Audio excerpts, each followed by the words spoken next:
Welcome to Sacred, the podcast that invites you to reclaim your intuition, resist exploitive systems, and remember the love that brought you to teaching and caregiving in the first place. We are your hosts, Ángela Carolina Garcia and Lauren Stubble. Join us on a rough and tumble journey of reckoning and transformation. Hey listeners, you're here with me and Ángela today, and before we jump in, I'd like to offer a grounding. So if it's safe to close your eyes or look down, then I want to invite you to do that first and just draw your attention in. And then from there, begin to notice your breath. You might notice maybe your breath is shallow, maybe it's deep today, or somewhere in between, or maybe it's hard to even feel your breath. Maybe it's not easy to be present with breath. That's fine too. And you might just stay there, just being present with your breath, however it is. And if you'd like, if it feels right, or right enough, you might deepen your breath a little bit as you breathe in, imagining the breath kind of filling the space through your chest and your belly, maybe even down through legs, knees, lower legs, feet, toes, and then exhaling back up and out through the nose if possible. And inhaling, allowing the breath to find all the spaces that are available to you today as it moves down through the body all the way to the toes. And then keeping that kind of energy that the breath brings, but following the breath back out with your awareness. And then staying with that excavation or exploration as long as you like. Whenever you're ready, coming back to a place where you're just letting your breath breathe you.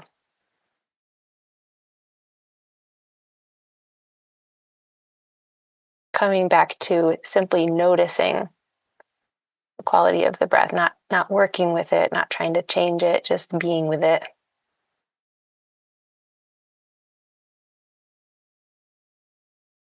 And then if you looked down or closed your eyes, slowly and gently reopening your awareness into the space where you are. Maybe look around. Are there any people with you? You can make eye contact and smile. Hi, Angela. Hi. Thanks for that. Mm-hmm. How are you? Good. I am. Listeners, I asked Angela if we could not check in before we pushed record today. So this is this is new for us, and we're going to find out at the same time the answer to that question. How are you? Authentically, we're going to play with our three big ideas of love, discernment, and surrender. All of those are like really, love. Okay, so I got to spend the weekend with the Acosta Institute folks at the summit. Yeah. And Sister Yoli is there, of course, because she is one of the primary teachers in that space. And we sat with her for episode 1. And she just, every time I'm in the same space as she is, like, there's just like love pouring out of her. Everything like just coming into the space, and she got to meet the baby got to meet her, and they beheld one another, and she just offers medicine wherever she goes. So it feels like I'm sure, like I was like, I'm sure that she doesn't feel like that all the time. Like somehow she shares that with us, and like unconditionally. Yes. I know what you mean. I feel Sister Yoli that way too. And how was the summit? How much love did you get at the summit? It was so good.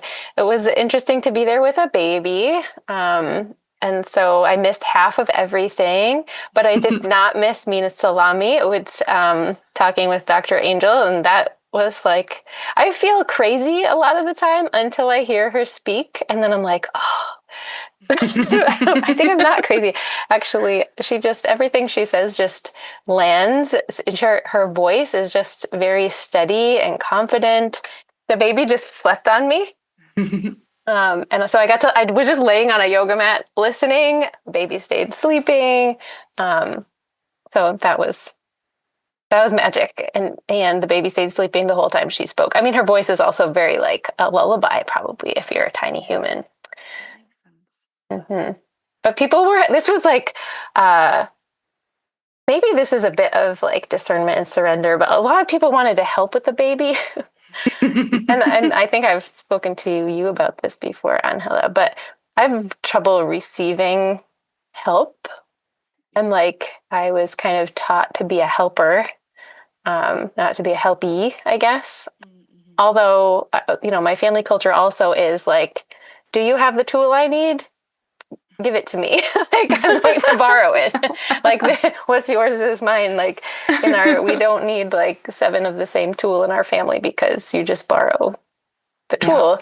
Yeah. And if you're going to take the roof off of your house, then anybody who is able-bodied to do that is going to come over and help you, and then you'll feed them afterwards.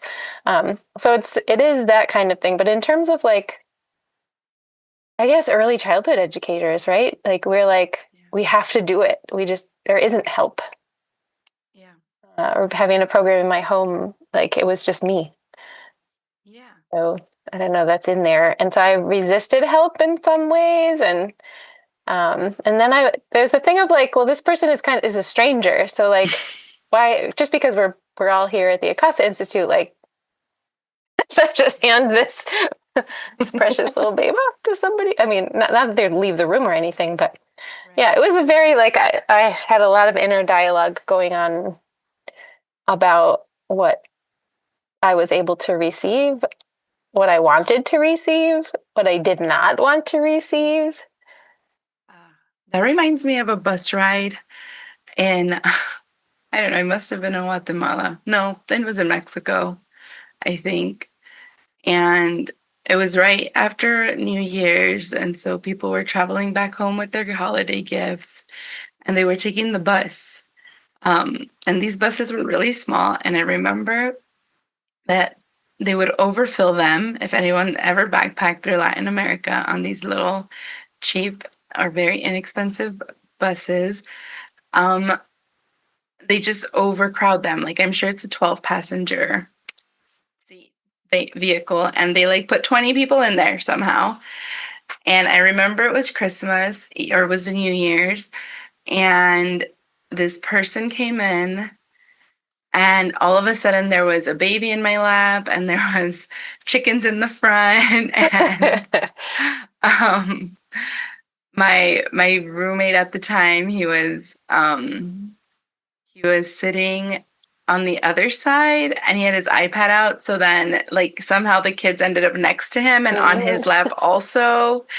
And like we just sat in this car ride with these random strangers. I don't even remember seeing who the parent was. And but there was just sort of this trust of like the kids are fine. I mean, who cares whatever's on the iPad? Who cares? Like that's where they're sitting, and it happened to be on our bodies and near us, and we were complete strangers. But it just sort of what you were saying reminded me of like really different cultural ways of being, and I've been really sitting with different cultural ways of being because I've been home and I realize how different my culture is, but I'm also in a relationship with someone who's of a different culture and religion than mine. And sometimes it's like it doesn't matter. Those things don't matter. Like your culture, your religion. If there's love, then you'll work it out. And I think that that's true. And also, there's a lot of energy that's consumed by the differences that exist there. Yeah. And in what you were saying, it was like, oh, like where does the like let go of like Yeah, you can hold the baby. We're in a safe space. We have similar values. Clearly, we're at the summit that's the same. Hmm. Hmm. And then also, like, but I don't know you like that. Okay. um, and then in other places, it's like there's only this one spot, and like whether I need help or not, they're gonna sit on you. Period. It's just Hmm. happening. It's happening. Hmm. Yeah. Yeah. Yeah, that is interesting. It does make me think of, well, it's like collectivist culture versus individualist culture. Um, but one of our dear ones and my friend of 21 years now, when her daughter was born, she was 16 when her daughter was born in Costa Rica. And she just remembers like she had to work a lot. She just remembers different people just took care of her daughter. She was like, I forget who some of them were. Like, but the community just took care of my daughter. Like, that was, she knew that they were going to take care of her. And they wanted to, like the people in her community all wanted to take care of her daughter. So it's just a different, you're right. It is like neither one is right or wrong, right? It's like, okay, what is how much energy? I like that you kind of call the energy piece into the discernment because discernment could take up a lot of energy Yeah. and be completely exhausting if it's like the only thing we're doing, I guess. Yeah. It's like that Yeah. pulsing between discernment and surrender. Right. Yeah. I don't know. And a lot of it, I've been thinking a lot about like what matters Hmm. and in relationship to I can't wait to hear your what you're going to say next. like there's a part of me that like, does anything matter? And in the grand scheme of things, does any of it matter? And I've been thinking a lot about it because I don't know, I'm home. It's really weird living at my parents' house. Some of it feels like okay, like it's home, but there's a lot of ways that it does not feel like home. I don't feel settled or settled in. I don't think that has anything to do with my parents. Or maybe it does. I don't actually know. Um, but the house itself feels like a stranger. Hmm. But the land is like, oh, you're here. So happy you're back. And so, um, interesting that I usually spend my time inside of the house. And being outside is weird right now because of where my dad is in his own state of being at the moment. And so outside feels like a storm. Hmm. Um, so I can't tap into the earth the way that I would like to. And then it's like, but does any of that matter? Like, that's your dad. It's his house. It's Hmm. also my house. I'm here. We're together.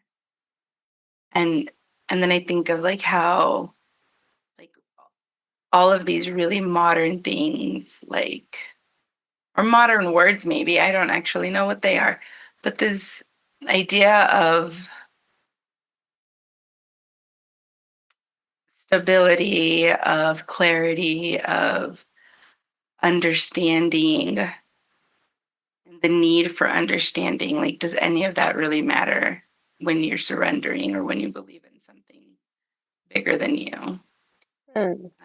I think a lot about that these days because that's consuming a lot of my energy, like understanding how to be in relationship with a new person, how to be in relationship with my parents.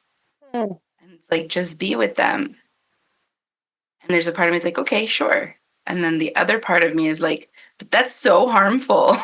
Like, oh, yeah. Like in some ways, it's so harmful, unintentionally.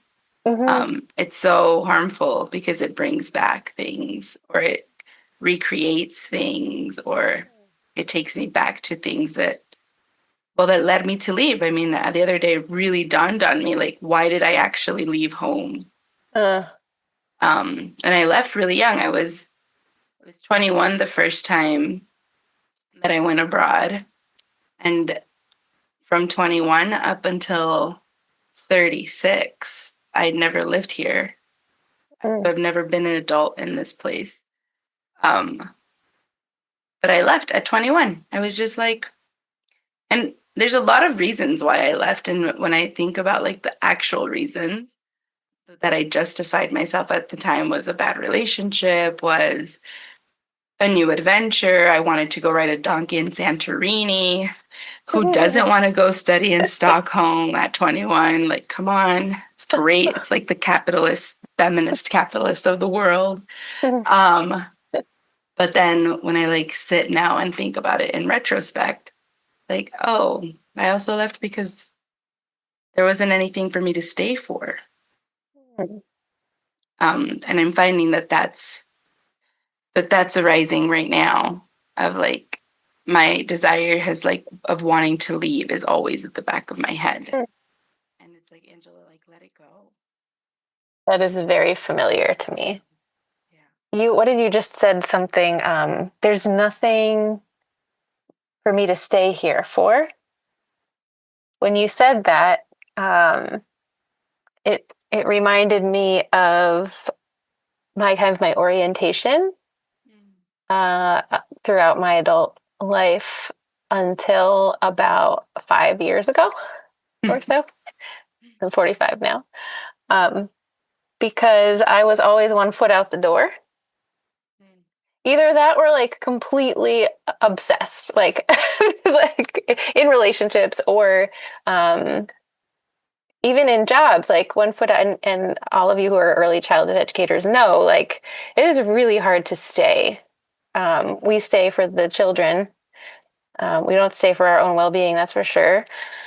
Yeah. But that that takes a lot of energy. So like that when you said that, it made me think like, oh, what do we stay for? What would we, but does, like, is it simply the absence of something calling us away? Or is it something like someone, something that like makes us feel to stay? I mean, you just talked about the land kind of like Yeah. calling you to be there. Yeah.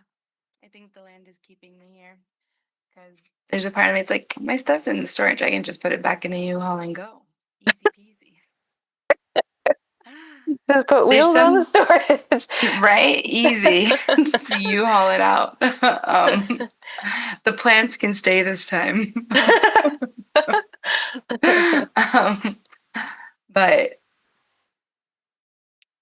yeah, I think that if it wasn't for the land and and like knowing that my ancestors are much closer to me here, like my familial ancestors are closer to me here, and I feel them closer to me here. Um, so that's like the thing that I remember. Like, oh, this is why. Like, I can stay because the land itself wants me here. Um, but that's like the like when I think of discernment and when I think of surrender in relationship to the land, it's like, okay, but you got to hold me because I'm about to go. Mm. Like, you got to hold me because I'm about to go.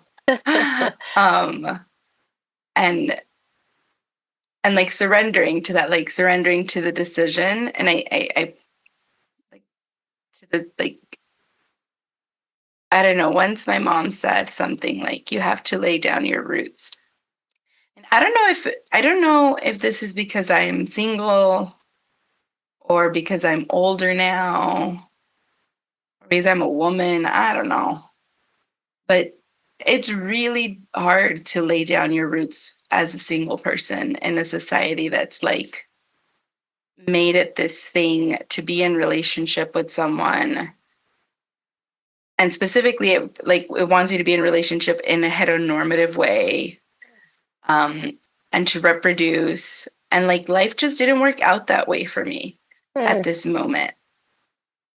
And so being at home and knowing that that's like this expectation or this desire, or and I think that people want to be open about how different people live their lives. Hmm. um there's still like their own unconscious bias that sort of fills the noise, it fills the silence of the discomfort of other Hmm. people's situations that are different from theirs. So a Hmm. lot of comments are made. Hmm. And those are the things that I'm like, nope, I don't need to deal with any of those things. Like, I have community that doesn't even think about those things. Hmm. Hmm. Um, or I've been surrounded with people.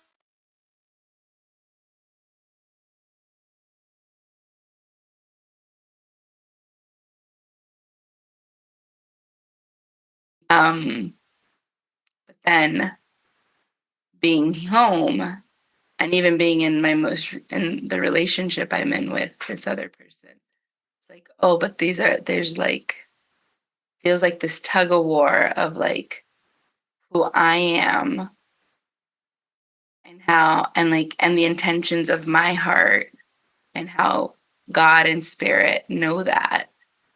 And that brings me peace. And that's where I think I can be like, okay, like if God knows my heart, then I can surrender to Hmm.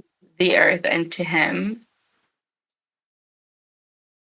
And then the peace of like, but does that mean I stay in relationship with these people? Does it mean that I don't? And that's the part where I struggle with like, does it matter?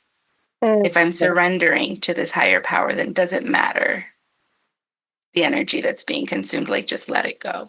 Hmm. Um, my cortisol is very unhappy with me, though, with my current. Like it's unhappy because you're not allowing it to come out, or because it's coming too much. It's coming too much, I I think. see. I see. Oh, It's like, dude, what are we doing? And I'm like, we're just letting go. And cortisol's like, then so am I. Here's an yeah. overdose. I see. Oh Because man. all of us doesn't feel safe. That makes me think of embodiment and I mean even like what is hormonal discernment? Like what the heck is going on like inside of our bodies that we're not conscious of? I mean sure we're probably our body knows, right? Our brain, our thinking mind may be, not be privy to what's going on. That, our hormones are probably even like communicating with each other somehow and they're telling our organs stuff, right? That yeah, that's very that is a thing. I feel like I often, when that's happening for me, I do a bad job of like tending to my body. I'm like, I think I need a cup of coffee. Like, that's like, yeah, that's what I need, a cup of coffee. Like, Yeah. or like I need, even right now, like my body has said no to sugar in multiple ways. Like it's saying no to sugar right now, and I'm trying to honor that. Um, and somehow I just like my body's like, well, how about that like that pastry that's all, white flour that turns to sugar right away? Like, well, how about that? It's not technically sugar.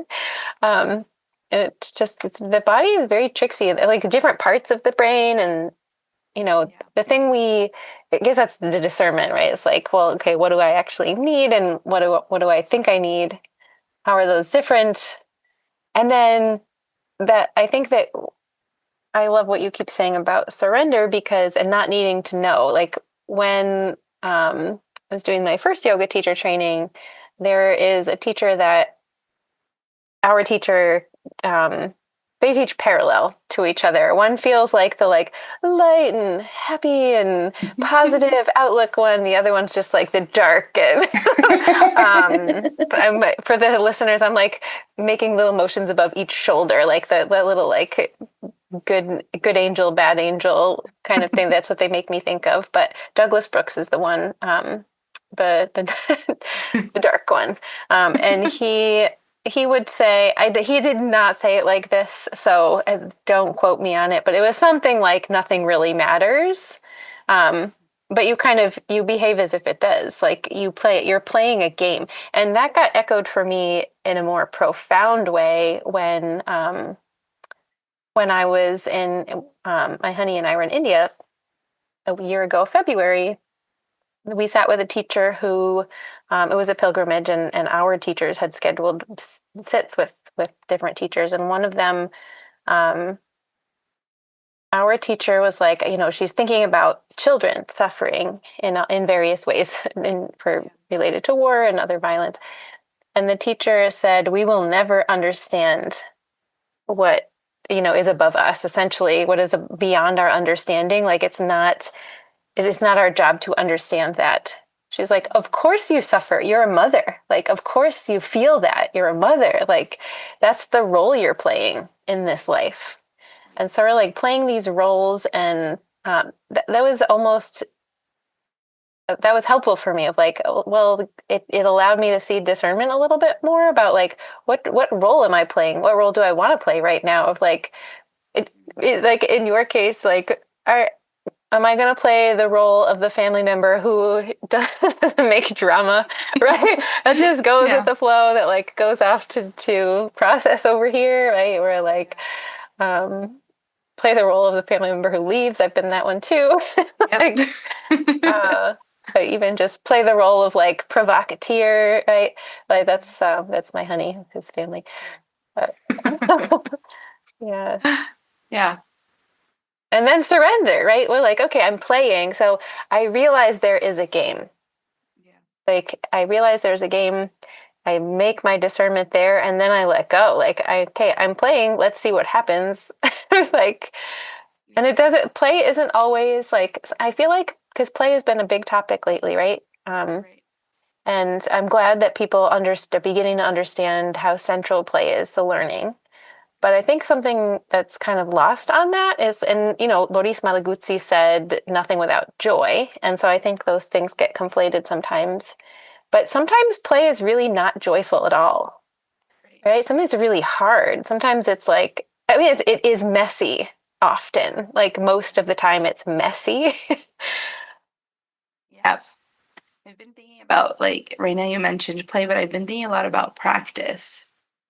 Mm. And as the way you were saying, it's like practice and play can be parallel to each other. Mm. Um, and I think that I've undone a lot of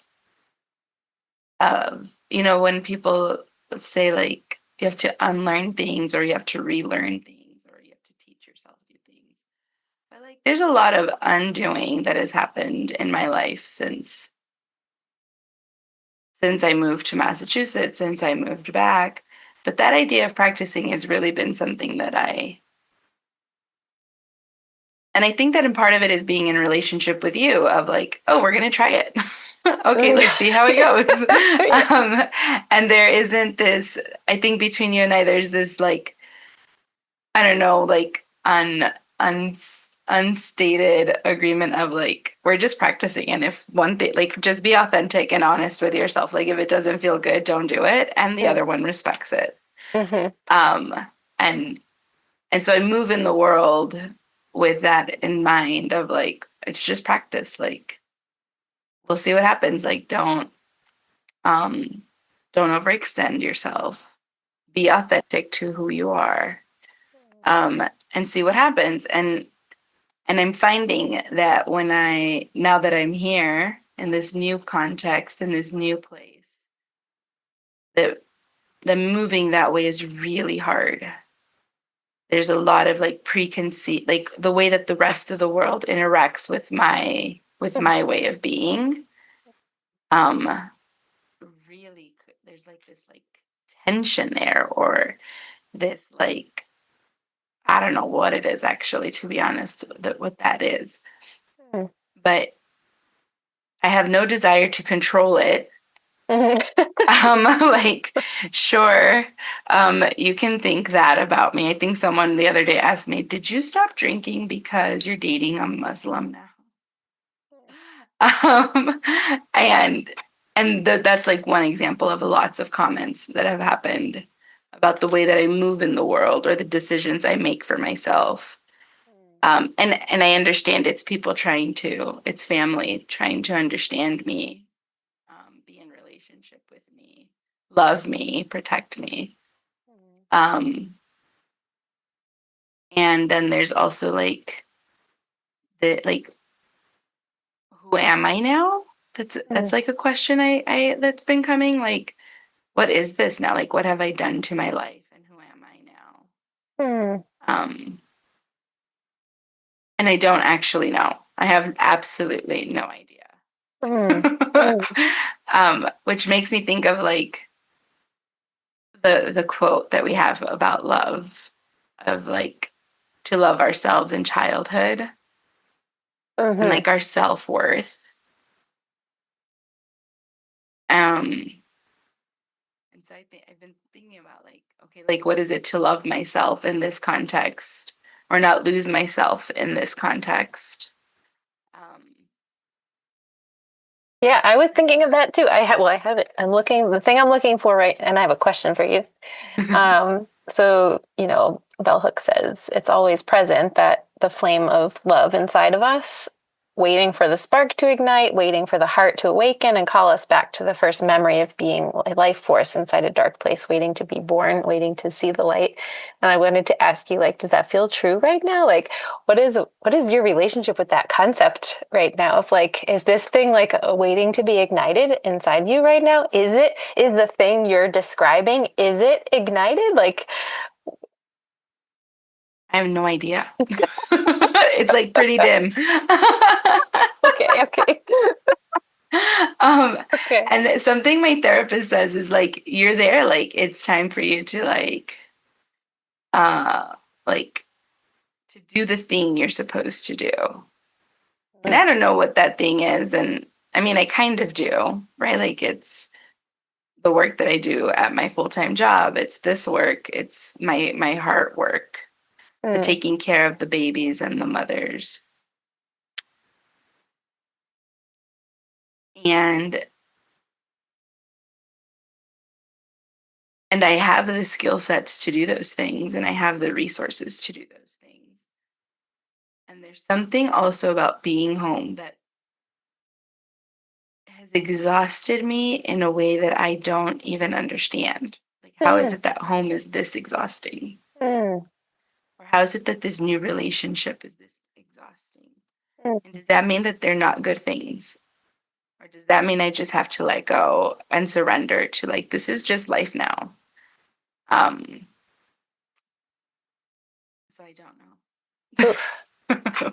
Yeah. Okay. Good thing we have more episodes.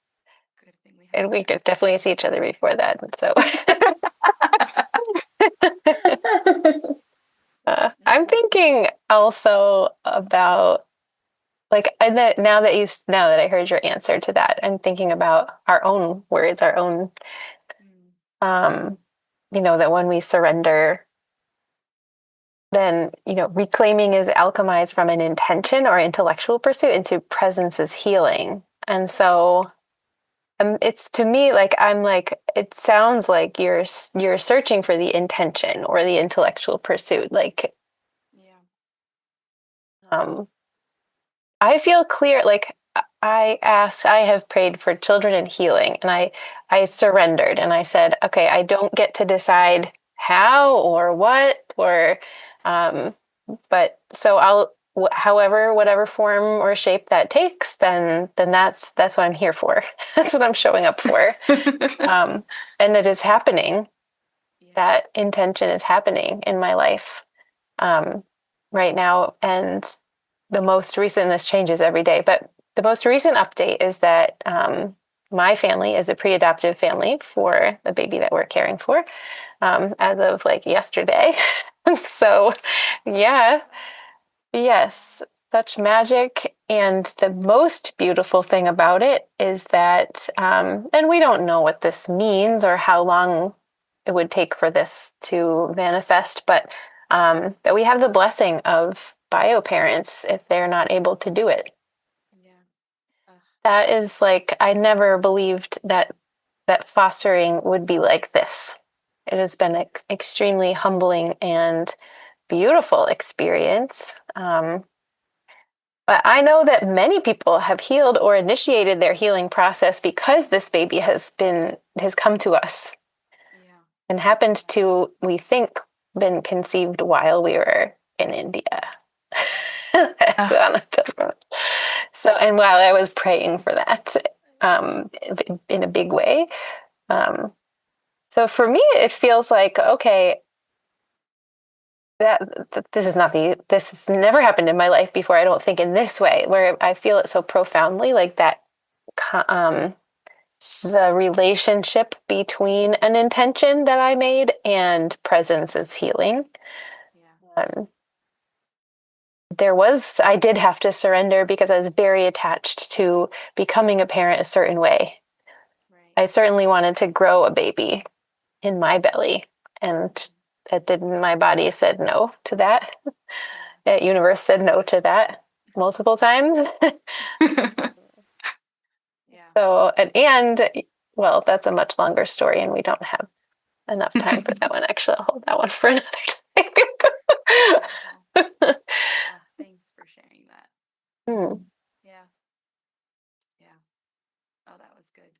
Thank you. Mm. Some rest has come. So thank Oh, okay. you. remembered Mm. remembered some stuff with your story. Thank We continue you. that conversation. Yes. Beautiful. Sorry, listeners, we're going on without you. We'll catch you up in the next episode. Yep. Yeah, and we have a hard stop today, everybody. So it's a shorter episode, and thank you so much. Well, Angela, do you want to add anything else? No, thanks for Okay. listening and for being here with us today. Mm-hmm. And to keep the conversation going or find out about our offerings, sign up for our mailing list. In August, we have a healing centered leadership intensive. And if you want to play with us in real time, Exploring the ideas in the episode, please come to the next campfire chat. We look forward to our next sacred conversation with you. check out the show notes for details.